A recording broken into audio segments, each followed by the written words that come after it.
Buffing মেশিনের কাটার ব্লেডটা আমরা কাজ করব। এই ব্লেডগুলো কিন্তু খারাপ হয়ে গেছে, তার মানে টায়ারটা সঠিকভাবে কাটা যাচ্ছে না। টায়ারটা যদিও কাটতেছি এবড়ো থেবড়ো হচ্ছে।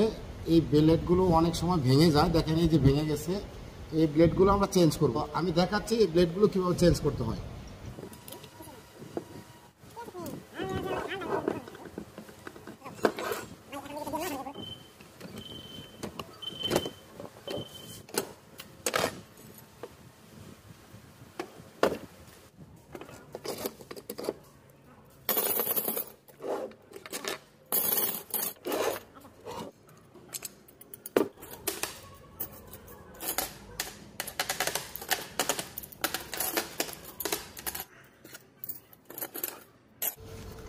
ওকে, আমরা নতুন ব্লেড বের করতেছি।